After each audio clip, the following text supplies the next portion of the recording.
Welcome to double sense media. నేను మీ ఆదినాన్న. 2019లో YCP అధికారంలో ఉన్నప్పుడు ఏ చిన్న తప్పు జరిగినా పెద్దగా ప్రచారం చేసేది తెలుగుదేశం పార్టీకి అనుకూలంగా ఉండే మీడియా. అది ఎంత చిన్న అంశమైనా కానీ దాన్ని పెద్దదిగా చేసి చూపించేవారు. వైసీపీ అధికారంలో ఉన్నప్పుడు కూడా రాష్ట్రంలో మహిళలపై అఘాయిత్యాలు జరిగాయి, బాలికలపై అత్యాచారాలు జరిగాయి. అలాగే ప్రతి ఏడాది పండగకు కోడి పందాలు జరిగాయి, అన్నీ జరిగాయి. అయితే అప్పట్లో మాత్రం అది చాలా తప్పు. కొన్ని మీడియాలకు వాటి గురించి ఎక్కువగా రాసేవారు. ఇప్పుడు మాత్రము ఏం జరిగినా కానీ ఆ మీడియా మాత్రం చూపించదు, దానినే గొప్పగా చెప్పుకుంటూ ఉంటుంది. అంటే వారు ఎలా దాన్ని రాస్తారంటే, వైఎస్ఆర్ కాంగ్రెస్ పార్టీ అధికారంలో ఉన్నప్పుడు ఎక్కువగా జరిగేటివి, ఇప్పుడు టీడీపీ అధికారంలో ఉంది కాబట్టి కొంచెం తగ్గాయి.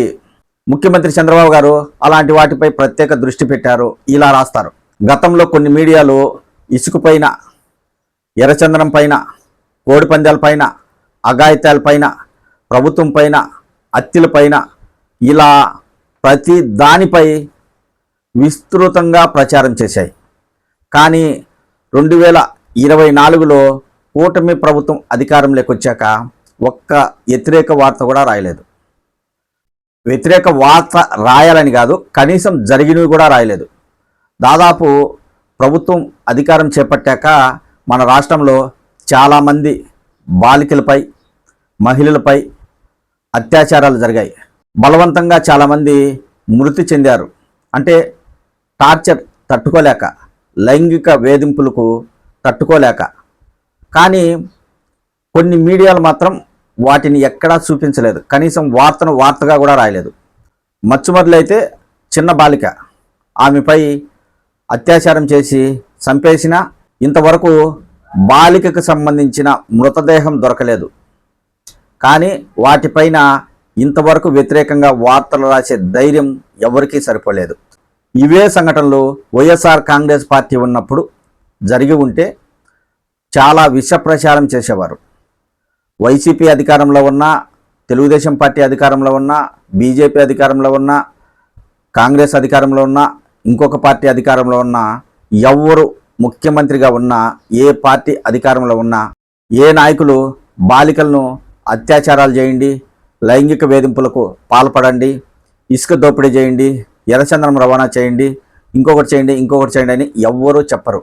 కాకపోతే కాలానికి అనుగుణంగా కొంతమంది చాడిస్టుల వలన ఇలాంటి సంఘటనలు జరుగుతూ ఉంటాయి. అలాంటి వారికి వెంటనే, అంటే సంఘటన జరిగిన కొన్ని రోజులకే కఠినమైన శిక్షలు పడితే ఇలాంటివి ఆగుతాయి. కానీ మన రాష్ట్రంలో అలా ఉండదు. సంఘటన జరిగిన తర్వాత అతనిపై కేసు పెట్టి కోర్టుకు వెళ్ళి అది నిజమా కాదా నిరూపించుకోవాలి, చాలా విషయాలు జరుగుతాయి. అలా ఉంటుంది పరిస్థితి. వెంటనే శిక్షలు పడే విధంగా ప్రభుత్వాలు చర్యలు తీసుకుంటే సంఘటనలు కొంతవరకు తగ్గుముఖం పట్టే అవకాశం ఉంటుంది. కూటమి ప్రభుత్వం అధికారంలోకి వచ్చాక ఒక వ్యక్తిని నడి రోడ్డు పైన నరికి చంపారు. ఆ వీడియో అంతా వైరల్ అయింది. కానీ దాని గురించి చెడుగా కథనాలు కూడా రాయలేదు. అలాంటి పరిస్థితి మన రాష్ట్రంలో ఉంది. ఇప్పుడు ఎందుకంటే ఇప్పుడు కూడా సంక్రాంతి పండుగ వచ్చింది, కోడి పందాలు జరుగుతున్నాయి, క్యాసినో నిర్వహిస్తున్నారు.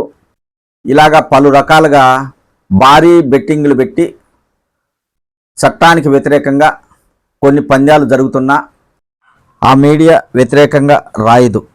పండుగ సమయాలలో సరదాగా కొన్ని ఆటలు ఆడుకోవచ్చు, కానీ సంక్రాంతి పండుగను సాకుగా పెట్టుకొని కోట్లాది రూపాయలు, వందలు వేల కోట్ల రూపాయలు కోడి పందాలు కావచ్చు, పేకాట్లు కావచ్చు, ఇంకా వేరే ఆటలు, అన్నీ చట్ట వ్యతిరేక కార్యకలాపాలే. ఇవన్నీ జరుగుతున్నట్టు రాష్ట్రంలో సాక్షి కూడా ఒక ప్రత్యేక కథనం రాయడం జరిగింది. కొన్ని మీడియాలు మాత్రం వార్తలు రాయడానికి వెనకాడుతున్నాయి. ఏ పార్టీ అధికారంలో ఉన్నా జరిగేటివి జరుగుతూ పోతూ ఉంటాయి. దాదాపు కొన్ని వాట్సాప్ల్లో మనం చూస్తే కొంతమంది మెసేజ్లు పెడుతున్నారు. ఉభయ గోదావరి జిల్లాలలో దాదాపు 3,000 కోట్ల రూపాయలు ఈ సంక్రాంతికి పందాలు జరిగే అవకాశం ఉంది. అని మెసేజ్లు పెడుతున్నారు. బహిరంగంగానే పందాలు జరిపిస్తున్నారు, క్యాసినో ఏర్పాటు చేస్తున్నారు. ఇలాంటివన్నీ జరుగుతున్నా ఎవరు పట్టించుకోవడం లేదనే విమర్శలు వినిపిస్తున్నాయి. ఇక్కడ పండుగకు సరదాగా పందాలు పెట్టుకోవడం అనేది మామూలుగా వస్తూ ఉంటుంది. కానీ కొంతమంది ఈ పందాలతో నిలువునా మునిగిపోతున్నారు. వారు సంపాదించిన ఆస్తులు ఈ పందాల్లో పెడుతున్నారు. కార్లు కూడా పెట్టారు, ఈసారి బైకులు పెట్టారు.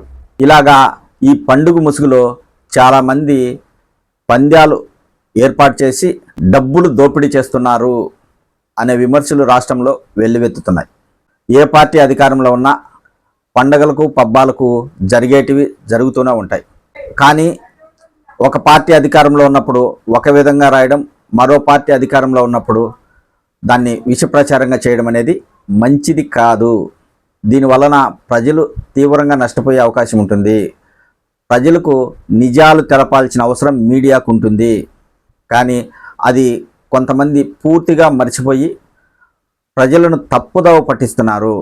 ఇలాగే కొనసాగితే భవిష్యత్తులో మీడియా వలన ప్రజలకు ఎలాంటి నష్టాలు జరుగుతాయో చూద్దాం.